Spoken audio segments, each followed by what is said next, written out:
Hello everyone and welcome to the channel. I'm Emmanuel, I'm an airline pilot, and we can finally have our first look at the Dukes from Black Square.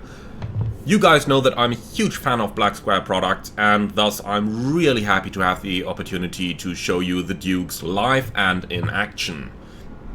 Now, before we start, I would like to thank Just Flight very much for offering me a preview version of the Dukes. So thank you so much for that, and now let's get right into it. I actually had quite a hard time deciding which version to show you first, as there will be 3 different Dukes available. 2 in one package and then 1 in the other, with a bundle available, including all of them as well. But let's start slowly.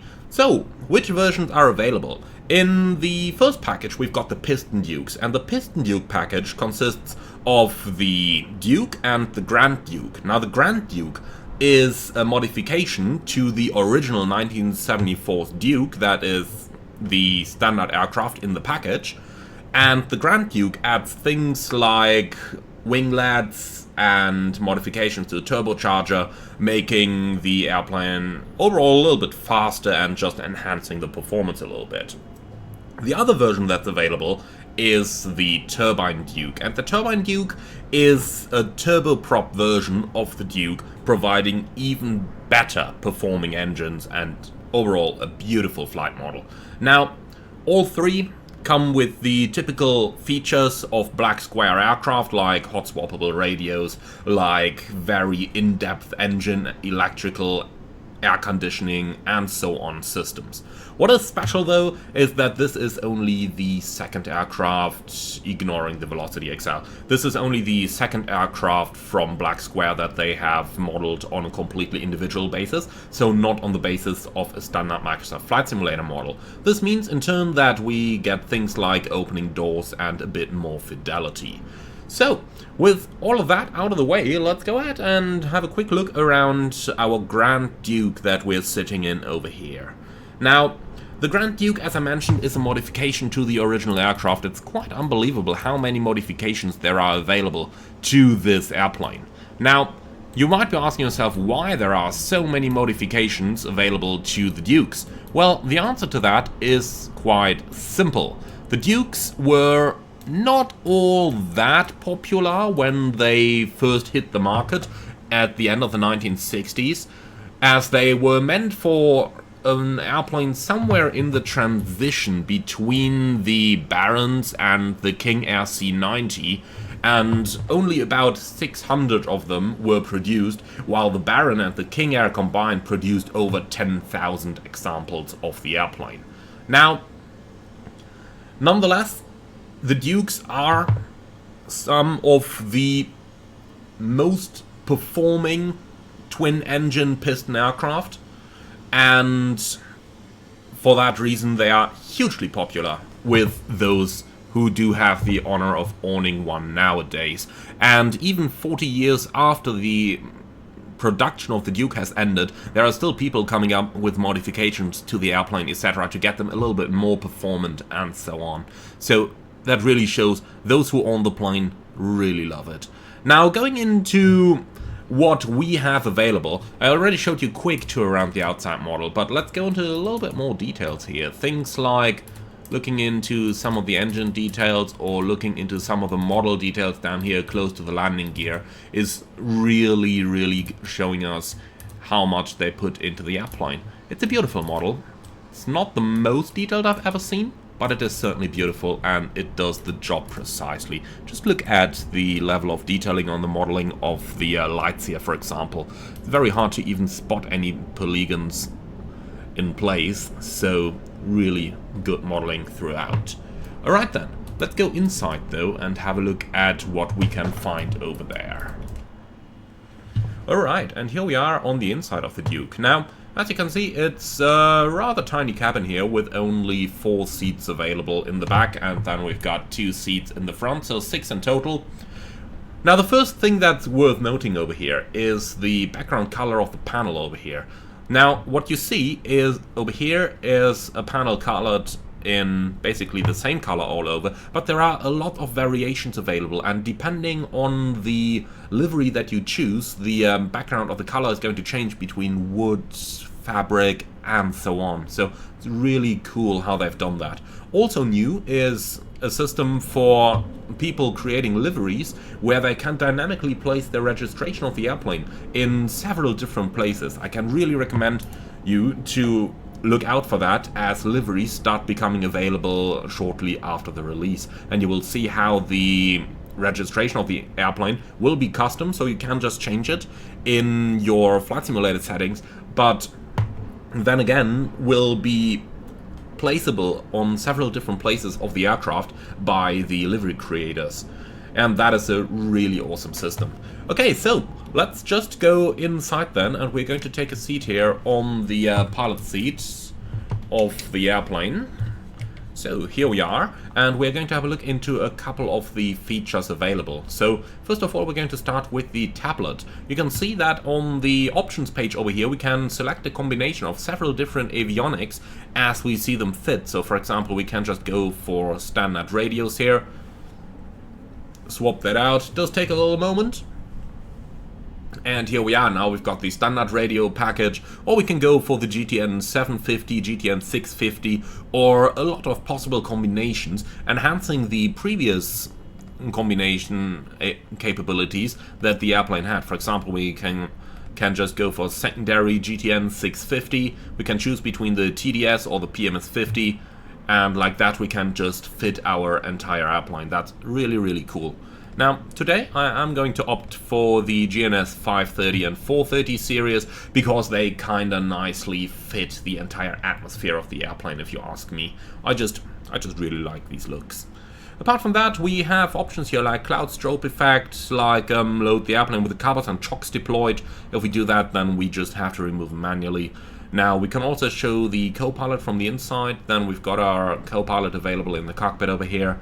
And there's an option for VATSIM, monitor all when COM 1 and 2 is selected. Alright, so that much about the options. Then what's also new is a payload page. So over here we can now change our payload live and on the fly. Like for example here, let's go ahead and fill the fuel up completely. Down here we also got our center of gravity information, and here we can also do things like placing shocks, placing pitot covers, engine covers, and we can even connect external power and an engine heater. More on the engine heater a little bit later. But if we just go outside and have a quick look at what we got now, then we can see chocks in place, covers in place, and something I really do like is how the covers actually react live to the wind. So in order to start up the engines, there is a little bit of a couple of tricks involved under certain situations, and well, this way you can easily determine where the wind comes from. The same, by the way, goes for the flags that you've got on the engine covers over here, so really cool little feature. Okay, so let's just go back inside, and we're going to remove all of those again. We are going to place a couple of passengers in our airplane. We'll just load it up all the way. Okay, gross weight 3060, and the maximum weight is 3175, so we're good to go like this. Okay, so with that, we now had a look at all the different options we have here. Now, the next thing we have on the tablet is monitors for several different systems, such as the engines over here. Then we've got the electrical system, where you can really see what's going on inside the airplane. And then, of course, we can monitor the cabin and the different systems available there. And we've got a failure page where we can now adjust failures. And this is definitely quite useful when we compare it to the previous failure page we only had fitted onto the weather radar. So really nice and useful electronic flight bag that we've gotten here. Now, something that I would like to see added in a future version would obviously be the ability to display Navigraph charts and to download the SimReef operational flight plan, as that would mean that we don't need a separate tablet in front of us anymore. But I think for first EFB there, that's a pretty good start with all the options in there, and I sure hope that we're going to see additions to that in the future. Now, going over the cockpit of the Duke itself, there's a couple of nice things here. You can see on the hops meters that I have flown the Grand Duke a little bit. Likewise, I've flown the Turbine Duke a bit, and I just flew all of those Dukes for a little bit before starting to create the video, because I want this to be somewhat of a new impression still, and I don't want to have, you know, 50 hours when I'm creating the first look video and just go over the plane like, oh yeah, that's that. No. Apart from that, of course, different panel depending on the layout of the aircraft. The Piston Dukes over here feature typical piston engine controls like the magnetos. You've got your engine instruments up here, while on the turbine Duke you have them vertically over here with the master warning panel at the top. But we're going to have a look at the turbines in a separate video, so you can be sure that you will not miss out on that. The plane does have all the typical black square features, and by now even more, like for example, we can put our flight control lock in place and a throttle lock in place as well. It does of course have the EDM 760 engine monitor, and well, honestly just all of those lovely black square features that we can possibly ask for. Okay, so we've done a lot of talking now, but let's actually take a moment to think about what we're going to do.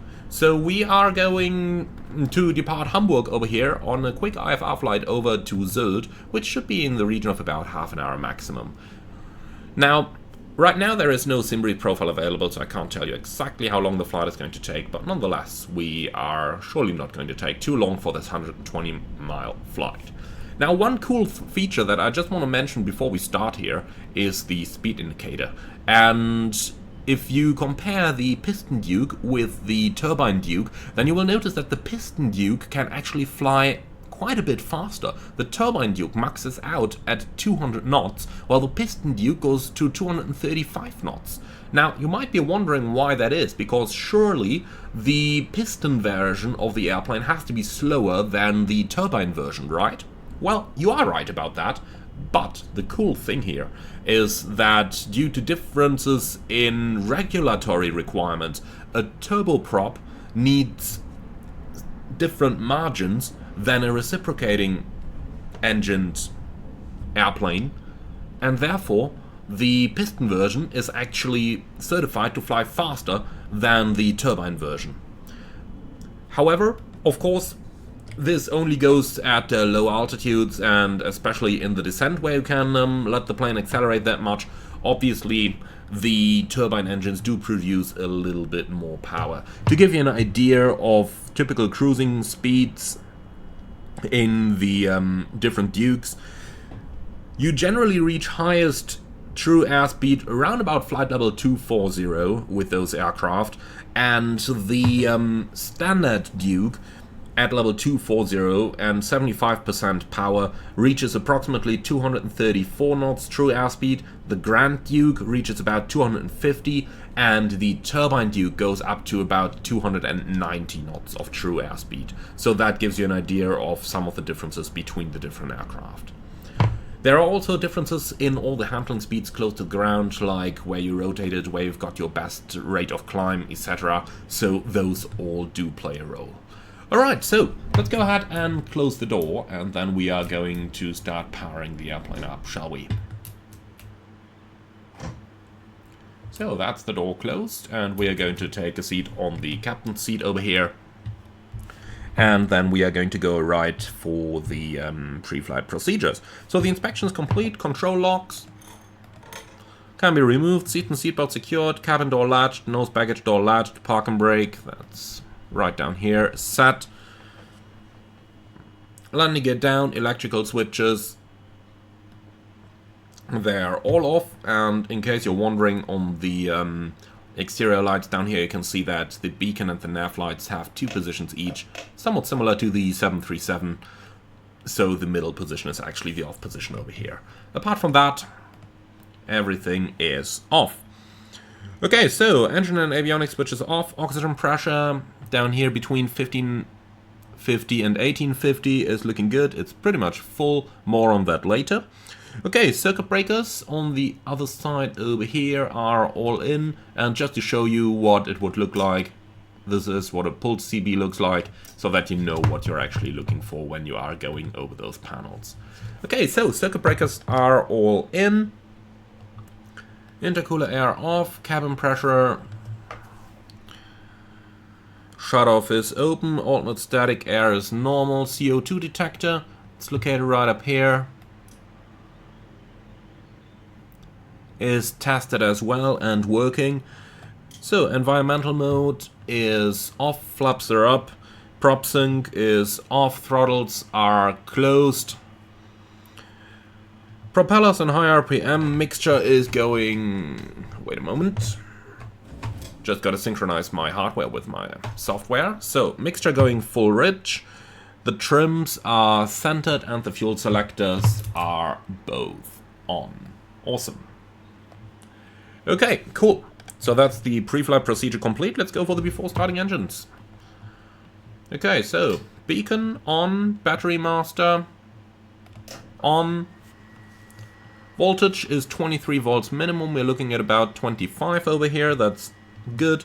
Fuel quantities are full. Okay, cowl flaps. Just gonna hold them down here. You can hear them driving, that's quite cool. And the same on the other end side. Okay, so annunciators tested. And consider fuel pressure is expected, inverters also expected, and the generators as well. Okay, then let's go ahead and test the fuel pumps. So just listen to them as I'm running them for a moment.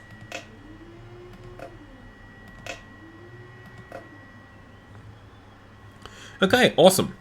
So the engine start procedure is going to vary significantly depending on the condition of the engine, whether it's cold, hot, flooded, etc. So we are seeing cold engines today, so we can go over that. Now, I can really recommend you to watch the engine start video from Black Square themselves. They really go into a lot of detail, and they explain a lot better than I can the entirety of what's going on inside the engines. You can see all of that on the electronic flight pack if you're interested. Now, I'm a pilot, not an engineer, so I'm just going to stow that electronic flight pack and carry out the procedures. But I can really recommend you to have a look at those videos on Just Flight's YouTube channel. Okay, so we're going to start with our engine start then, and we start with a right-hand engine by running the pre-oiler. What that does is, first of all, put that to right, and we need it for 30 seconds, so I'm going to start the timer down here. The pre-oiler basically starts to pump oil into the engine, which is then later needed. You can see the oil pressure rising over here, and when you tip the needle of that glass for a bit, then you can actually see it coming up a little bit better. So that's a new feature as well, that you can tip the glass of gauges. And that is really done rather often in those steam gauge aircraft to just, you know, make the gauge read a little bit more accurate. Okay, pre-oiler is there. We do have oil pressure over here, or we rather had oil pressure over here, 15 psi.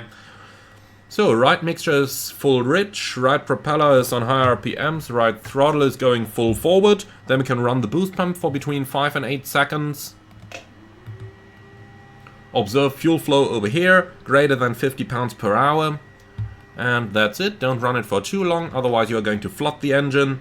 And now we can give it a go. So, throttle is going right down again, open for about half an inch, and then we can run the starter. Let's see what's going to happen.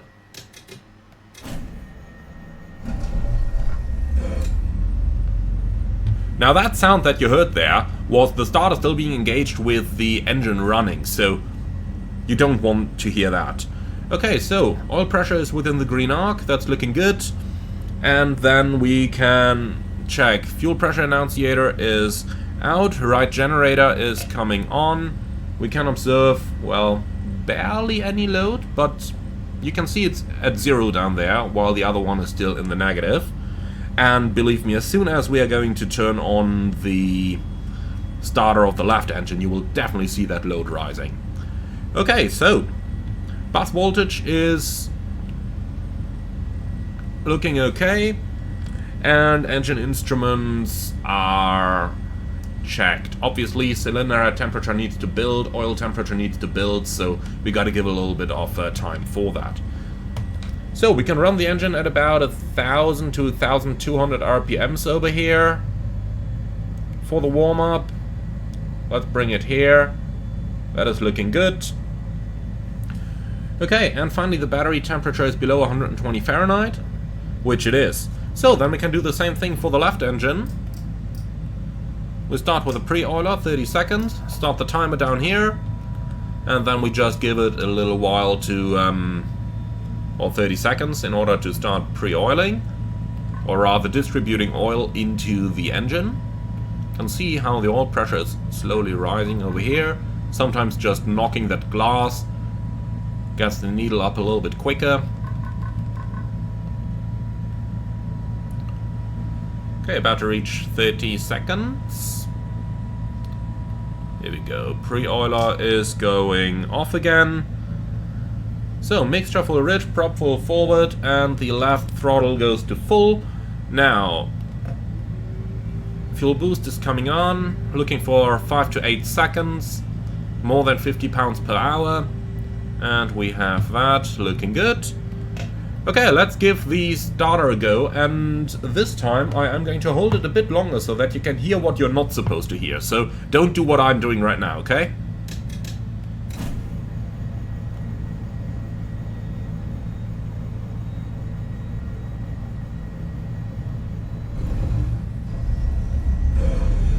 This sound is what you don't want. Okay. Engine is running. Oil pressure is checked. Bring it up to 1,000 to 1,200. Looking good. Okay then, excellent. So, left generator can come online. Bus voltage is checked. Pre-oiler down here is off. And the battery temperature is still below 140 Fahrenheit. Okay, cool. So with that, our engines are running, and well, that's the start procedure. So for the after start procedure, fuel pumps should be on if the temperature is above 32 centigrade. It is not today. Lights as required. Basically, let's turn the nav lights on. Okay, weather radar is set into the aft position, and then we can switch on the inverter and the Avionics master. Okay, cabin temperature mode goes to automatic, and we are going to lean the mixture a little bit over here, like that. Okay. Transponder, standby, and weather radar can go to standby as well. And that is our engine start basically completed. Okay, then we'll just program our avionics and then we should be good to go. At the same time, you can see how the engines are nicely starting to heat up. All temperatures are okay already, cylinder head temperatures are slowly coming. Very good.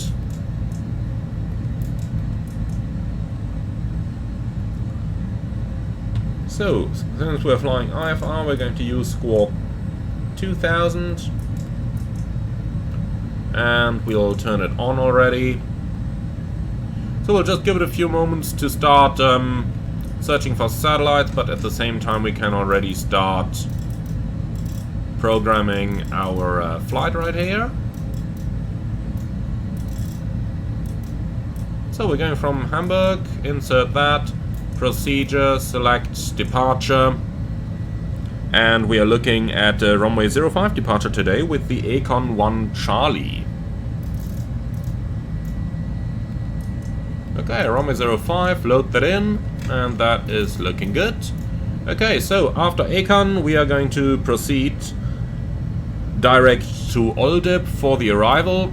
So basically all we need is to insert our arrival airport here, Zult Echo Delta X-Ray Whiskey, load that up, procedure, approach, and we're going... That's the wrong airport, my friend.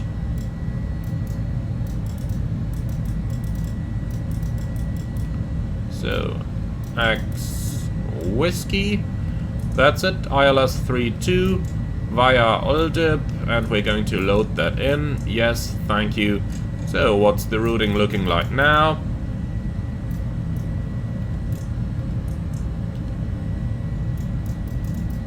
So, this is perfect. Awesome, initial climb, 5,000 feet on the sit over here. And then, in order to set up the gauges, we're looking at a QNH of 1004. And that is not just going in on my side, but also on the standby instrument right down here. There we go. Okay. The gauges automatically cross-load down here, so nothing we need to do on that. However, as it's fully realistic, they do not automatically turn the CDI needle. We gotta do that ourselves. Okay, we'll do the heading buck later, since we still gotta do a little bit of stuff with it in the run-up. And in the meantime, this is how I like my setup. 1-to-8 and 1-to-1.5 going into the radios, and then we should be good to go in a few moments. Alright, we'll transmit on COM 1, we'll listen to COM 1 and 2, and that's it. Did I forget anything? Just checking. GPS is automatically selected, GPS is also selected over here. There's no conventional backup for this departure. I think we're done. Okay, perfect. Cabin temperature nicely at 23 degrees centigrade. That should also match the outside temperature if I'm not mistaken. Let's see, down here is our gauge. Yeah, about 20 degrees. Looking perfect. Okay, very good. So with that, we are pretty much done setting our airplane up. So let's go ahead and taxi out for runway 05.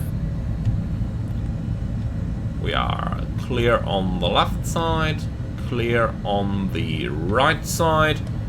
And just to be sure, we go straight out, and looks like we'll have to kill this gentleman here. Well. So, taxi lights on, park and brake off. And off we go. Depending on the weight, the plane may already roll with the engines just at 1000 RPMs, or you might need a bit of power. Okay, brake check. Looking good. So we're clear on the left side. And we're clear on the right side.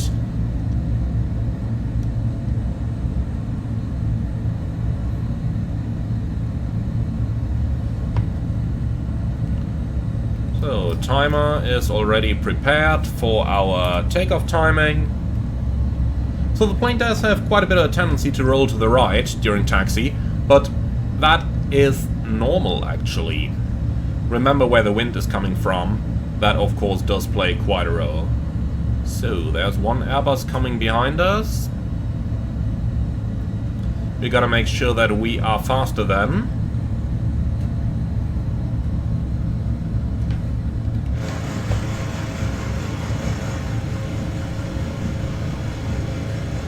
Oh, and here's what you get for being negligent on the taxi.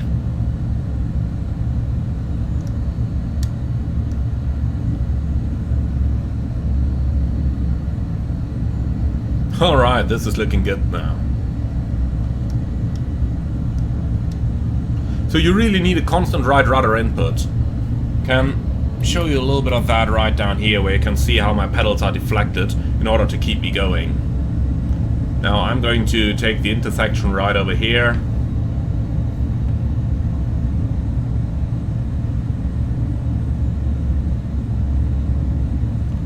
That way we can get out of the way for anybody who's taxiing behind us, since the run-up procedure does take a little bit of a time here.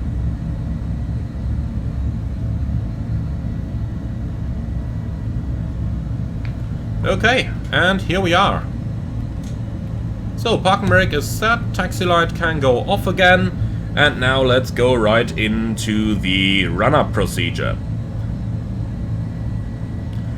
Okay, so parking brake is set, annunciators once again test, because we want to make sure that no bulbs burned out, and there is nothing illuminated, perfect. Remote compass, we've got about 295 heading here and about 295 heading here, that's perfect. Okay, so fuel select is going at crossfeed. Fuel boost pumps on.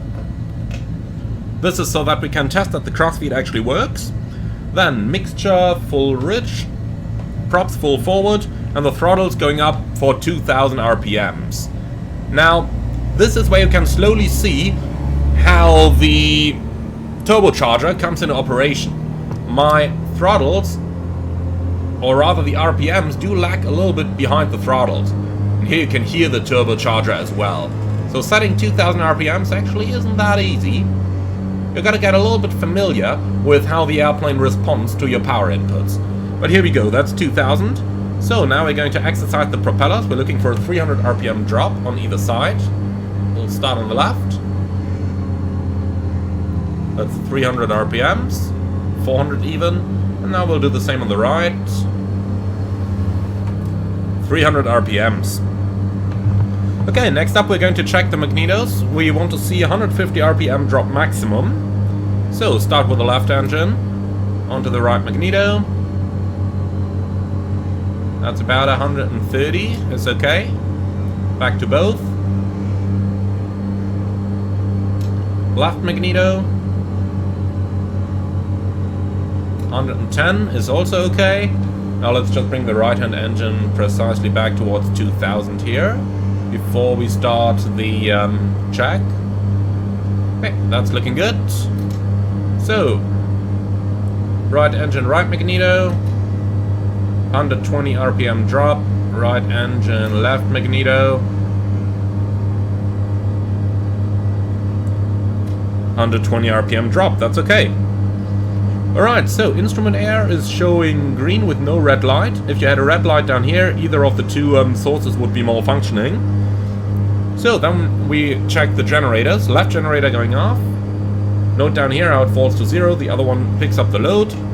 Left generator on. Same on the right generator. And the same is observed down there. Okay, great. So next up we are going to check the cabin pressurization system. So engines up to 2,500 RPMs.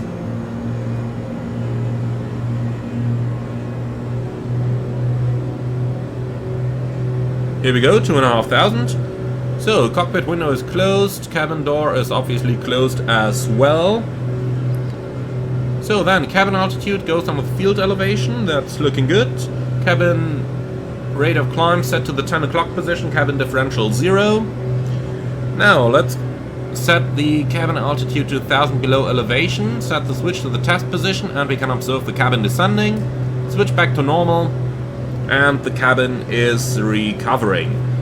Okay, so now we're going to set our first cleared altitude, and since we plan to climb to 15,000, we're going to set just above 15,000. Okay, and cabin pressurization mode normal. Then props back to 1500.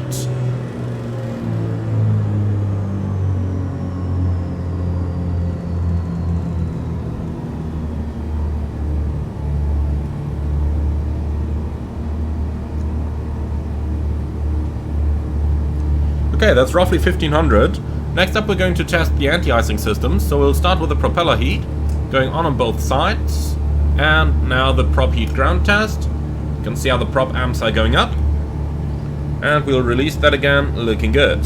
Okay, propeller heat going back off, now the windshield heat. You can observe how the generator load hugely increases, and we see the windshield de-ice indicator over here as well. Turn that off. Next up we turn on those 4, and while I'm turning the switches on, have a look at the generator loads, which are going to increase.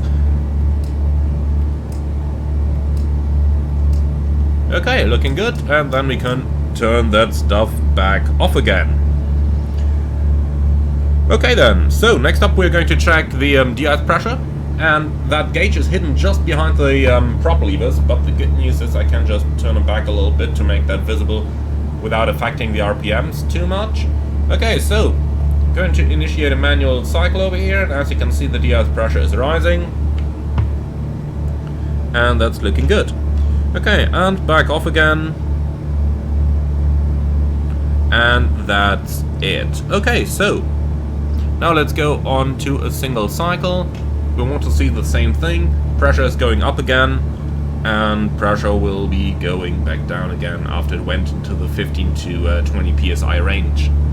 Okay, that's looking good, and now let's put those back forward again, since we were never meant to put them aft. Okay, so that's everything done that requires engine power, so let's go back on to 1000 to 1200 RPMs, something like that, looking good. Next up we test the autopilot.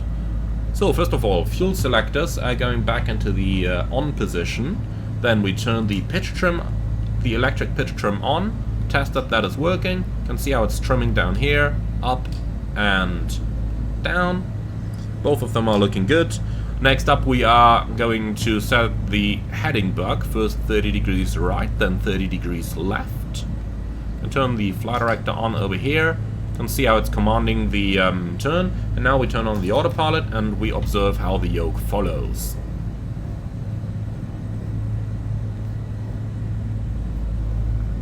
As you can see, easy going, and to turn it back off, the autopilot disconnect button works as well. Second press removes the flight director. Perfect. And with that, let's go ahead and set the heading buck to the runway heading. That's it. Okay, excellent. And the elevator trim is set into the takeoff range. Perfect. Next up, we're going to check operation of the flaps. So that's going to be flaps in the approach position and flaps in the down position. Nice, I can see the generator load increase every time the motor is driving the flaps. Okay, and back into the approach position. And we can observe that they are moving as well. Okay, excellent. So then, the window is closed, the altimeter is set, initial climb is set, takeoff heading is set, panel lights are off, and with that we are good to go. So, there is one aircraft on the approach over there. We might just about wait until he has landed before we are going to line up. How close is he actually? Can't really even tell. Okay, I'll tell you what, if we can't even see him yet, then we are just going to line up. So, strobe light on, beacon and recognition light on, taxi lights on.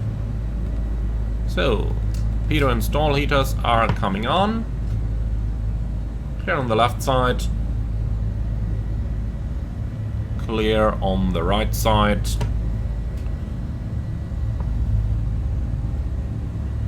So, flaps are set, everything is set up. Looking good to me. Transponder on, weather radar on. So, ready? Gotta set the thrust slowly in order not to overboost the engines. Timing, takeoff.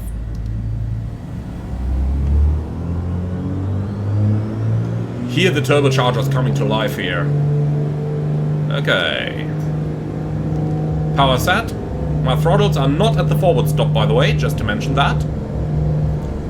Okay, and we are going to use the aileron to keep the wings level. That's featured on this airplane. You can tip over if you do it wrong. Okay, rotate. Positive climb, tap the brakes, gear up. Looking at about 125 knots for our best rate of climb here. That is where we're going to accelerate to.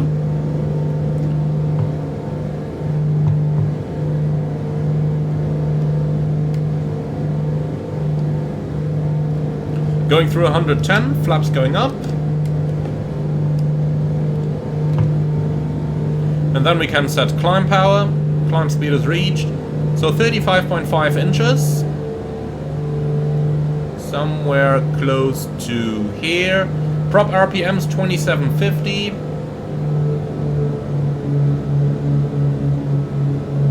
Which is somewhere around about here. Okay, climb power set.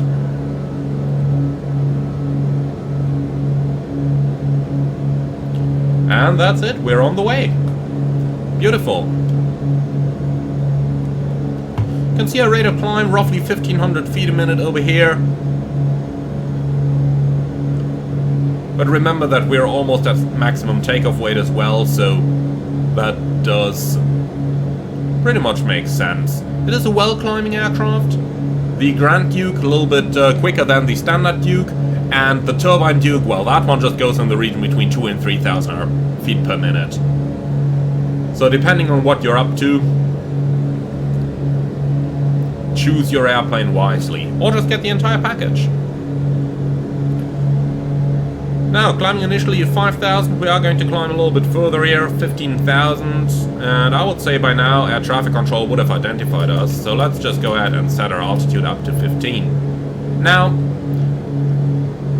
a couple words on flight dynamics here. I am hand flying for a little bit for now because, well, it's just fun to do it. And because autopilots are not the entire life of a pilot, even though some people don't really believe it. But overall, I tend to say flight model is quite good. So you can see it is reacting a little bit to the environment here. Small control inputs are all you need in order to move your aircraft. Same goes on the elevator. You can barely see my yoke moving here for a given airplane response. So it's rather sensitive on the elevator axis, but it is very well controllable, really have to say that. If you're flying it at somewhat lower weights, then it even is going to climb at like 2,000 to 2,500 feet a minute. So we are just really heavy today, max takeoff weight, of course. Okay, so let's go ahead and bring on the flight director. And we're going to switch this to nav mode over here on the Sentry 4 autopilot. And before you turn on the autopilot, try to make sure that you're more or less within the flight director. Otherwise it is going to jerk a little bit. So let me show you that. See that jerking left and right of the autopilot as it comes on?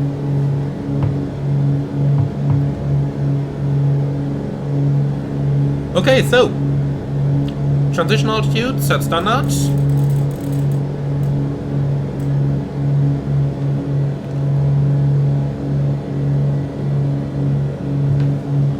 Standard cross-check passing flight level 55. Now, checked. Okay, so now let's talk a little bit about autopilot controls. You will see that it doesn't have all too many modes over here. It, for example, does not have a vertical speed mode or an indicated airspeed hold mode. All it has, in order to control your speed or your vertical speed, is the pitch hold. So basically the attitude hold that you see down here. And this is what we're using. So using the attitude wheel down here, or a click spot that you can find up here on the main controls, I kind of like to prefer to do it through the attitude mode though.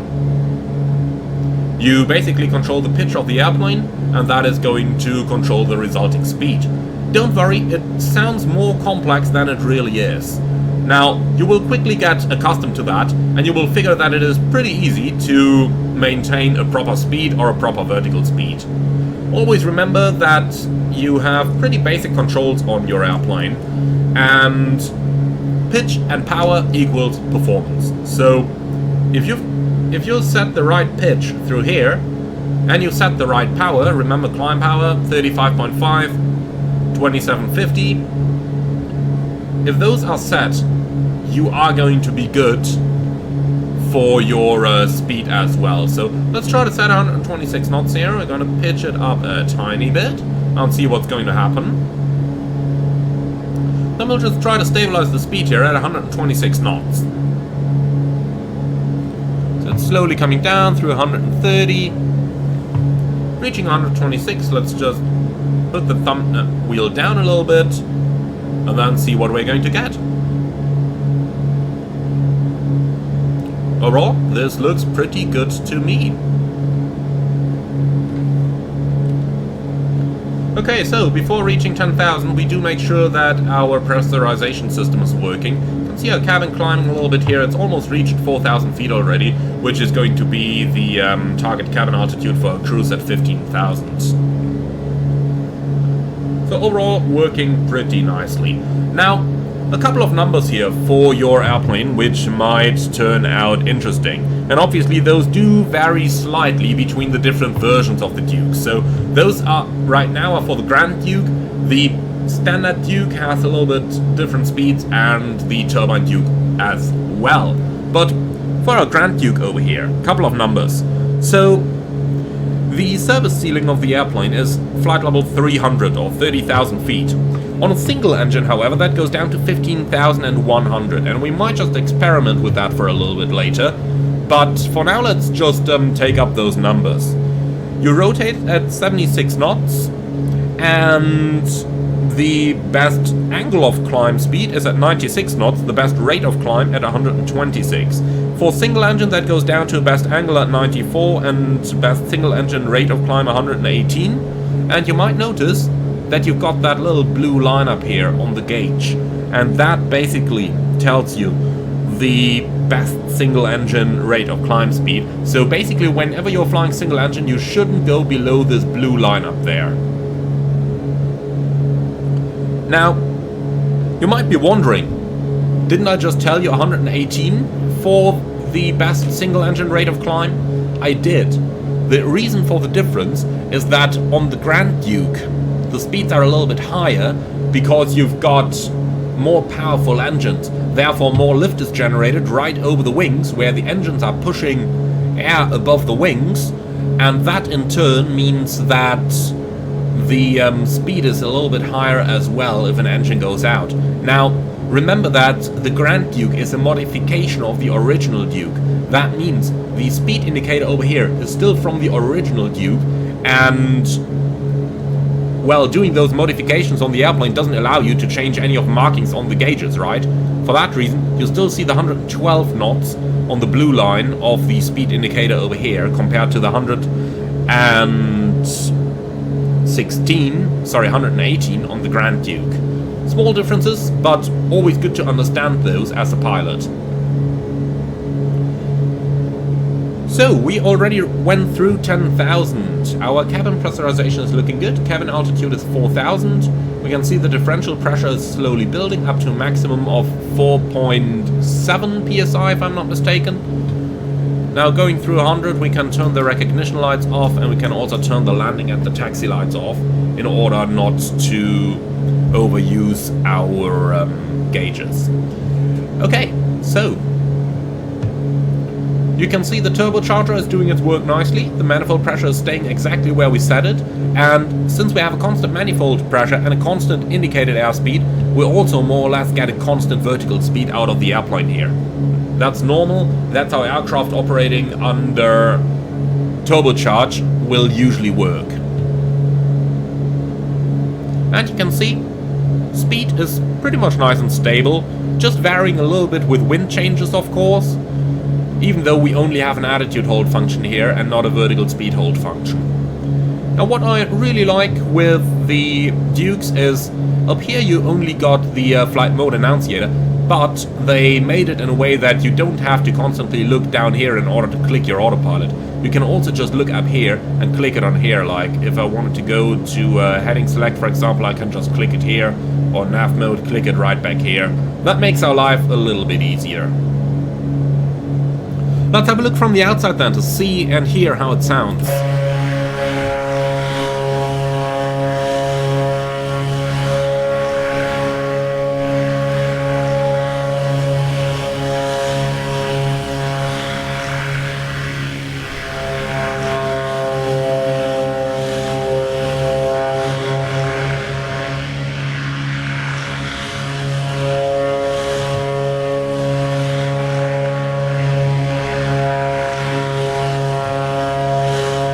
Do note the effect on the beacon over there of the actual light moving. That's looking pretty cool, isn't it?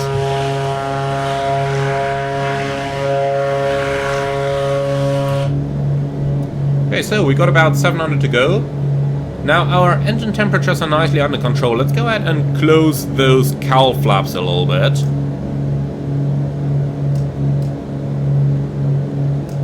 And see how the temperatures are going to behave. Obviously, we got to use cowl flaps to keep the temperatures under control, but for now...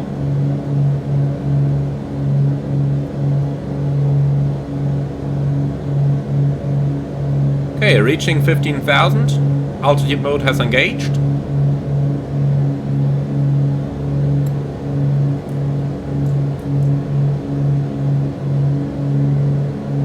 And we're leveling off. Nice. Okay, so made it all the way up to cruise.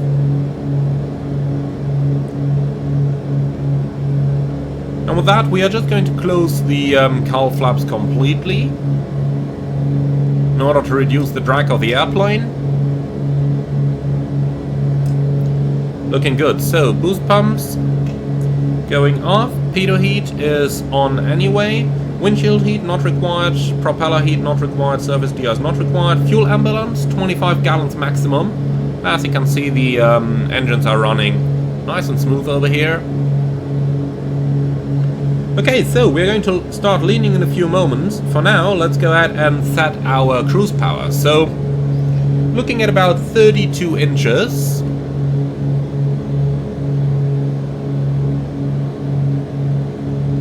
At 2500 RPMs.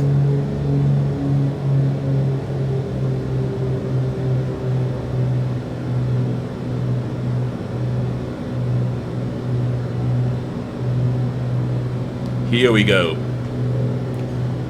Okay then, couple of little tricks here for your leaning. If you are lazy like I am, then you can do your things quite easily. Now, 32 inches, 2500 RPMs is going to be approximately 65% power. So on the gauge up here, if you just reduce your mixture in order to get the fuel flow right inside that region, you will typically be good to go. So right in the middle of 65. Easy going, isn't it? But let's be honest over here, this is kinda cheating, isn't it? So, if we wanted with a little bit more details, then obviously down here we can use our engine monitor for this. And it's quite easy actually. So, I'm just putting my mixture fully forward again. Let's also turn on prop sync. When that gauge down here isn't rotating anymore, then the two engines have aligned. Which is basically the case right now. So let's go ahead and start leaning for a little bit. We'll start pulling back and watch the temperatures rise, and eventually we are going to reach a peak.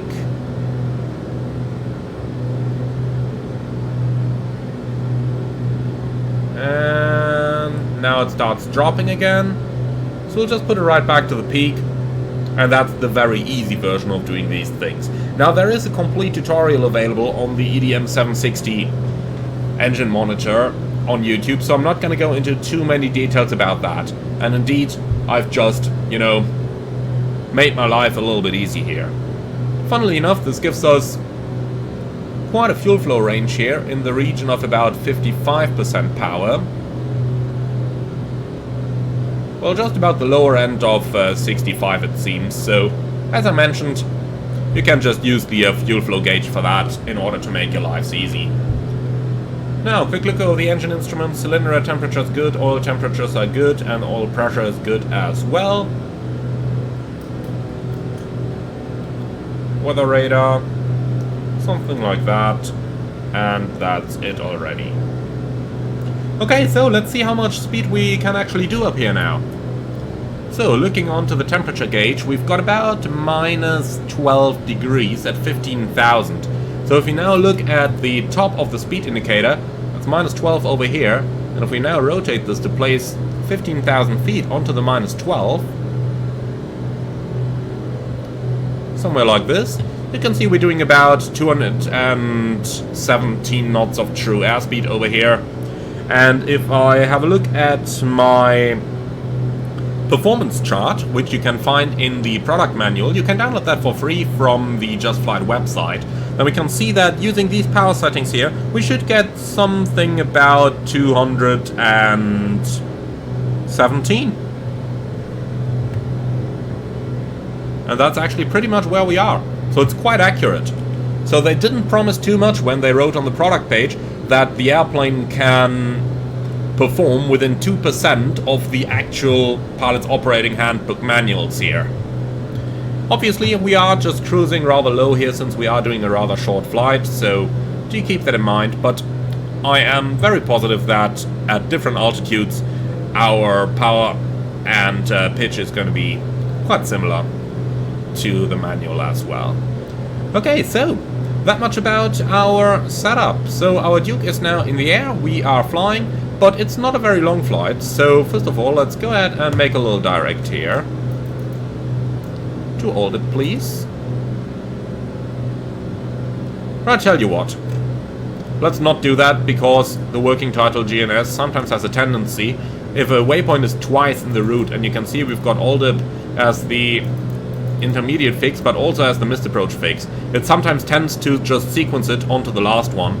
For that reason, I have just changed my mind, and I'm not going to fly direct ALDIP.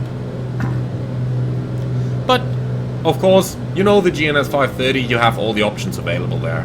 If you use the 750, even better, even more options. Let's go for VNAV. So the approach is gonna start in 3,000 feet, and we want to reach those, yeah, 4 miles before is looking good, and that's gonna be 4 miles before Ziltar, which I believe to be the top of descent. Okay then, vertical speed profile, let's just do 1500 over here, enter, so we begin our descent in 6 minutes. Alright, and now we can just use a little bit of the time we have available just to relax and enjoy the beautiful looks of our aircraft.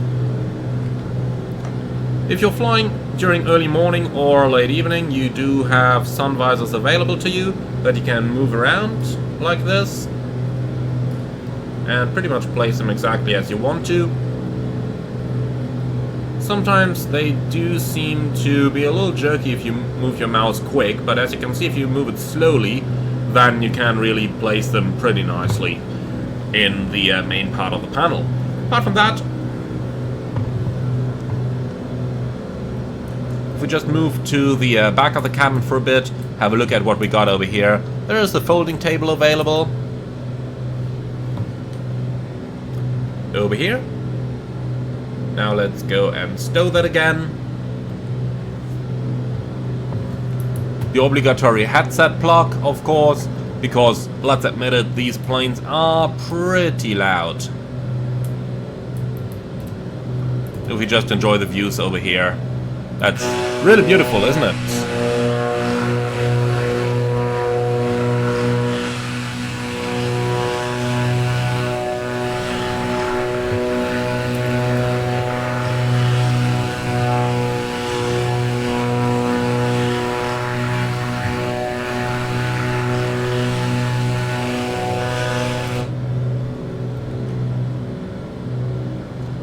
Nice when you're just watching the aileron move, just see at how small movements of the aileron are actually needed in order to steer the airplane. Can barely see it at all.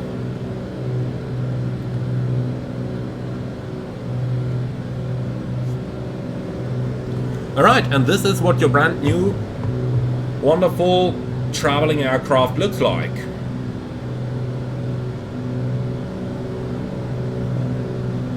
Nice level of detail down here in the cabin. Even if we zoom in a little bit, you can start seeing the pixels of the texture here, but just look at the wood. Really good quality, pretty much all around in the cabin. Okay then, moving back to the front a little bit. Let's just have a look at the oxygen panel that we've got available down here. So, I told you earlier already that we can of course use this. You can turn the oxygen on over here and then you start using it up. Now, be aware, this is just for emergency cases. So let's turn it off again. Because obviously by default, our airplane is fully pressurized down here, so we are not going to need any of those oxygen tubes by default. Now, something that is worth pointing out as well is cabin temperature. Now you can see you've got the cabin temperature gauge over here, and right now the plane is nicely flying with 21 degrees, but if you go really high, if you go all the way up to 30,000 feet, then you might get into trouble with your heaters, and the air conditioning system might just not be able to keep the cabin temperatures where they are. Now, you can do something about that. If you go down here to the air temperature controls, you can pull those out, and then additional air from the engines is being directed over the turbochargers. And of course turbochargers warm because they operate on exhaust air of the engine, and therefore cabin air is going to be directed over those turbochargers, thereby warming up and thereby helping the airplane to keep cabin temperatures. Now, you got those little cabin temperature gauges right up here telling you if the cabin temperature is excessively low or excessively high, and that is of course going to give you a good indication. In the real world, those are of course not there, because in the real world, well, you simply feel the temperature, and when you start feeling uncomfortable, you are going to change it.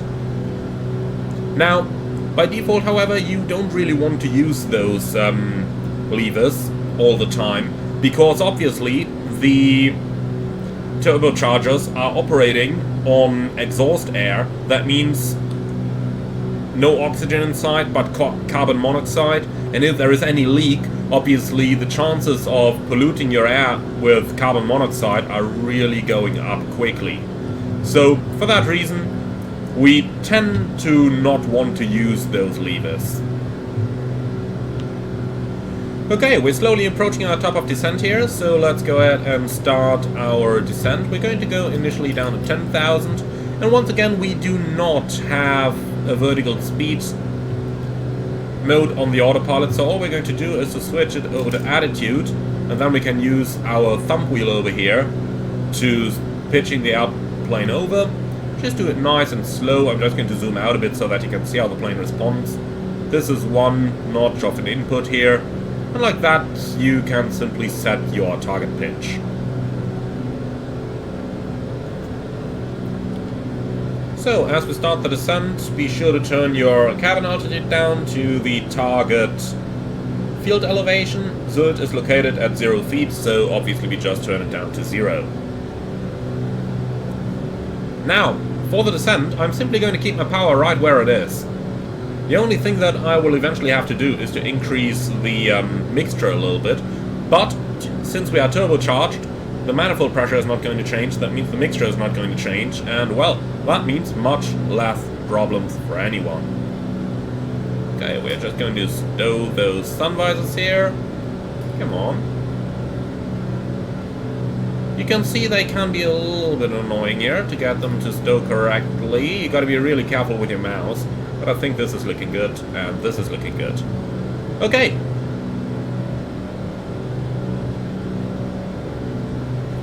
So, this is where the piston dukes really shine above the turbine dukes now.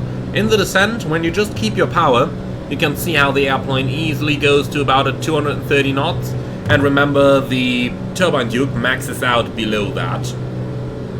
Now we actually have to reduce power in order not to overspeed it.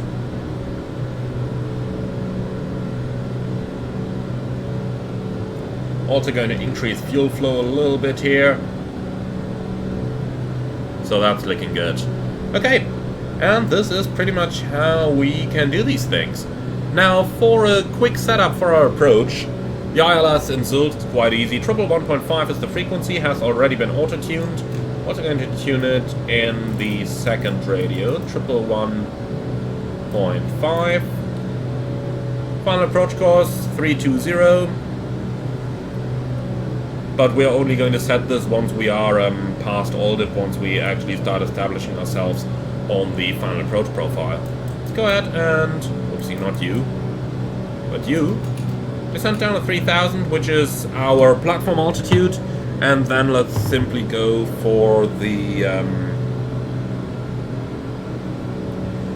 let's just get the QNH online.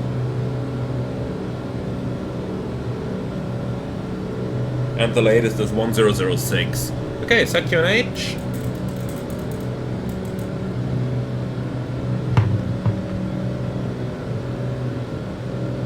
.1006 cross check, passing passing 9600 now.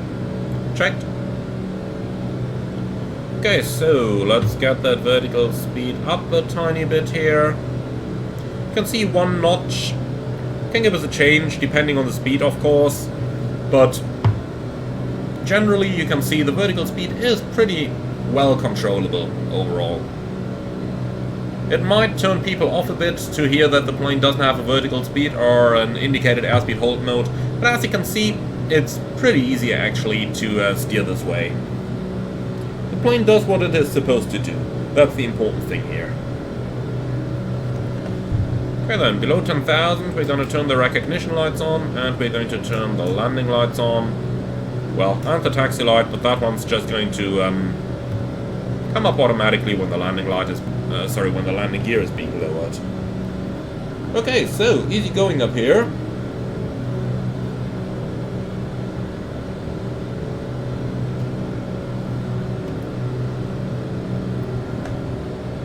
You can see with minimal power changes, our speed is real easy to control. I do really like that about the Dukes.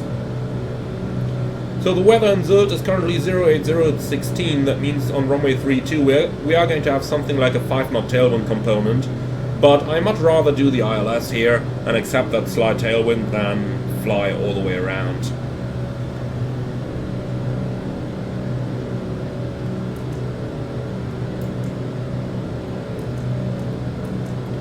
Okay, we're going to start our final turn in a few moments.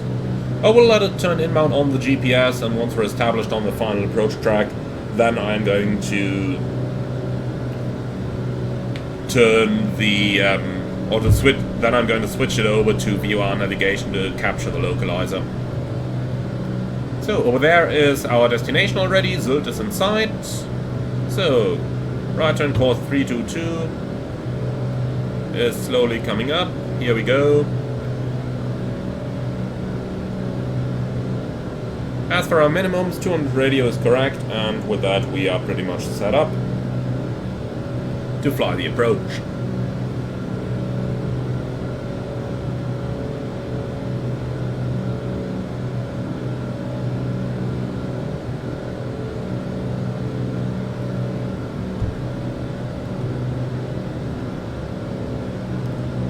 Okay then, looking good. Our cabin altitude is down, our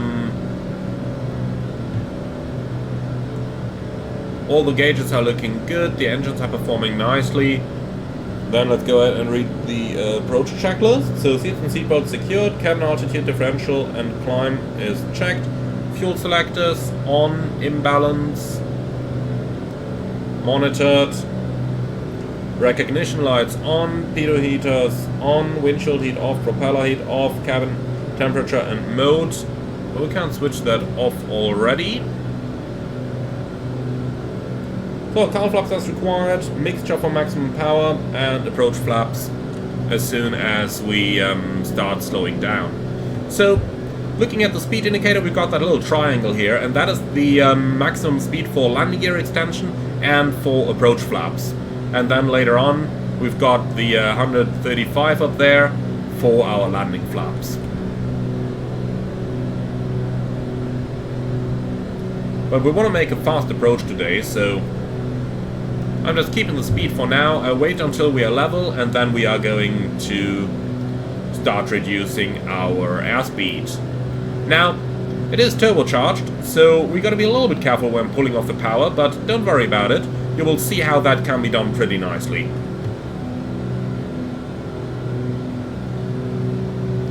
Okay, leveling off, and you can see it's already automatically changed to localizer. Approach mode is armed and captured, and just look at how nicely our speed reduces when we are in level flight. Manifold pressure down to 15, no lower than that. You can see works pretty nicely. So speed is at 170 already, so we could lower the first stage of flaps. The glide slope is coming in, and once we're a dot and a half below the glide, we are going to get those flaps down. Okay, so approach flaps, gear down, fuel boost pumps coming on.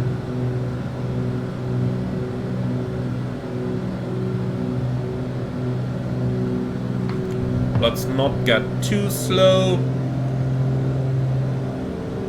A little bit of power is back in, 120 knots is looking fine for the approach.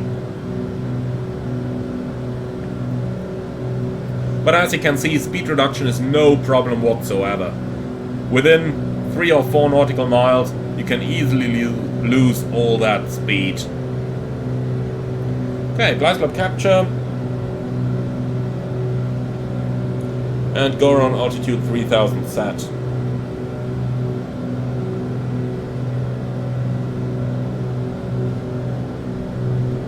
Okay, so in preparation for the landing, we've got 0 differential pressure, propeller sync can come off.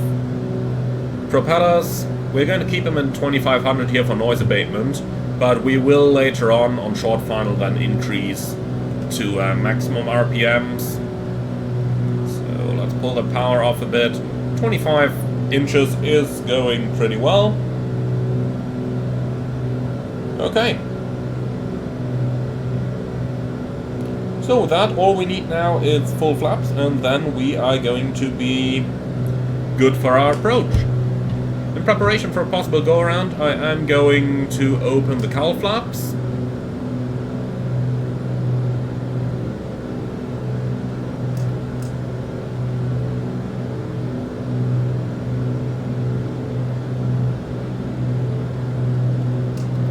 That is looking good.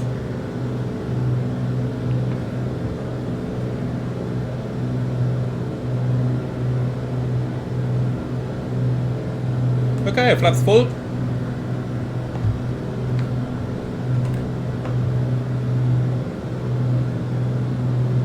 And that should slowly bring our speed back. We're going to maintain those 118 knots until the short final, in case we get an engine failure that is going to make our life a lot easier. And that's it. So, landing checklist is complete.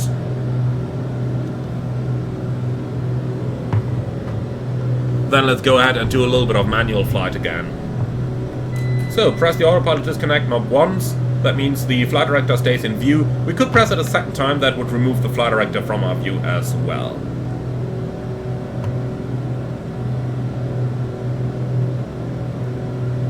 So, quite a strong wind at the moment. We're still doing 150 knots ground speed here.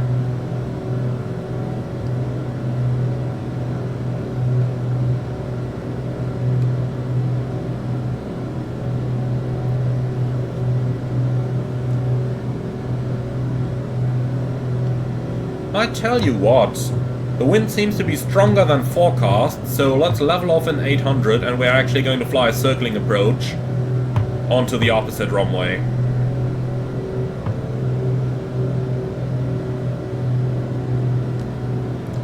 Okay, 800 feet circling altitude. Now of course we get rid of the flight director. Gonna make it a circling to the north.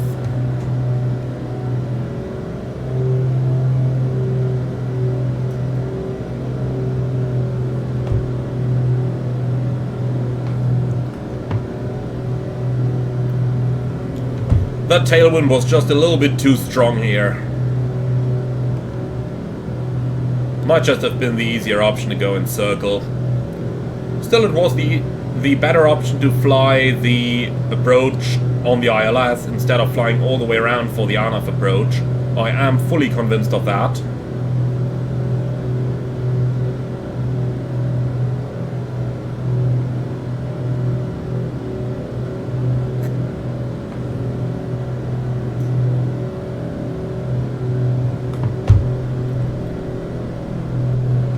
Okay, well, look at that. Almost full power in order to maintain our speed and level flight here. Well, I'll tell you what, in that case, we'll have to go to higher RPMs already. Let's do 2750, which is our climb RPM. So, down there is our runway. Obviously, we could just retract the notch of flaps here, but I don't want to mess too much with the configuration now. Especially since on base turn we'd have to get him out again, and since we're not so familiar with the airplane yet, I just don't want to mess with it too much. Just, when you're getting onto a new aircraft, you know, make it as easy as possible for you. Okay, that's our runway down there. We are going to have tailwind on the base lag, so make sure that we adjust the bank angle accordingly. Power looking good.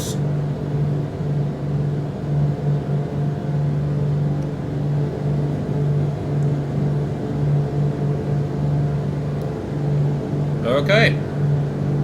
Start on the base turn. Also starting a bit of a descent here. At least a tiny bit, please. 500 FPM is looking good.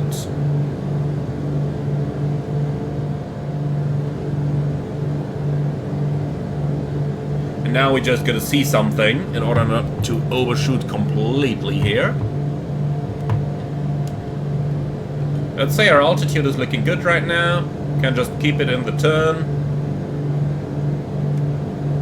Start descending a little bit more, a little bit less power.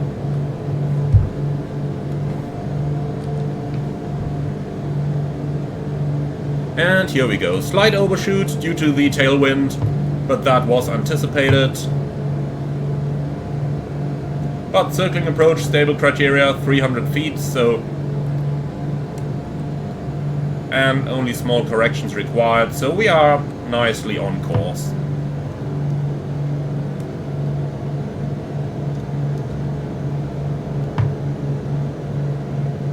Okay, looking good. A little bit of turbulence close to the ground here.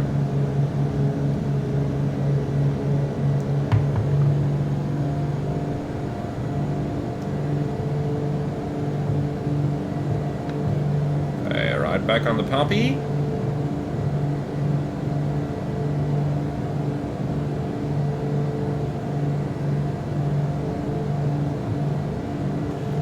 Power idle. And decrab. Touchdown. So you can see we need quite a bit of aileron in order to keep the wings level here. Okay, and just slightly overshooting here, but I tell you what, we will easily be able to regain that in order to vacate via the crossing runway. And here we go, welcome to Sylt. So we are just going to make sure that we leave the crossing runway as quickly as possible, so let's just taxi it all the way up to the taxiway at the end in order to vacate towards the general aviation terminal. And that's it, my friends. So you could see the crosswind flight dynamics here were quite interesting, and that's actually a feature of the Duke, in that, first of all, you do need quite a bit of aileron to keep the wings level. And that's really realistic. Even on big airliners like the 737, that's really noticeable that you need a lot of aileron in order to control your airplane properly. And on the Duke they actually do simulate that you can tip over if you don't do that. And well, I have a feeling that that is going to be a topic for a video at some point, but let's not break our plane on the very first flight we do with it, shall we? Okay, entering the general aviation apron here.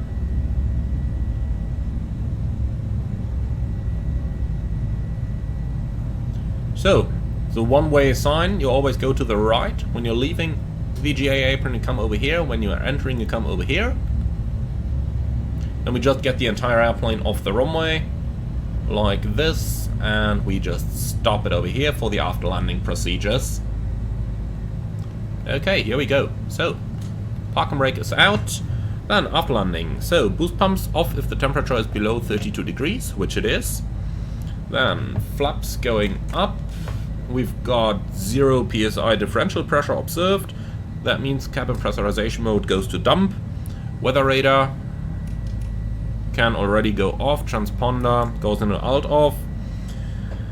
Okay, so lights as needed, and we are going to make it strobe light off, landing lights off.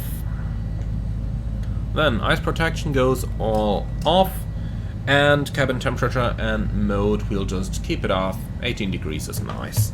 Okay, that's the after landing procedures complete. Then let's go ahead and taxi to the apron, and we are going to shut it down and have some feedback over then.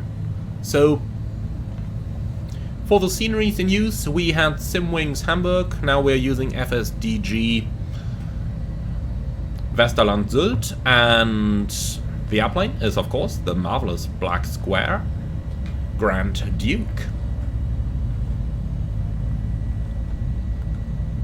Okay, we're gonna park it right over here next to the fuel fields.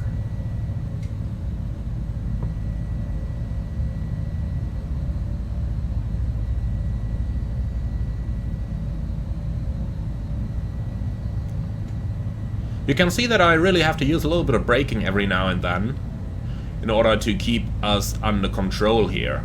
Okay, that's Jet A1. That's F-gas right over here.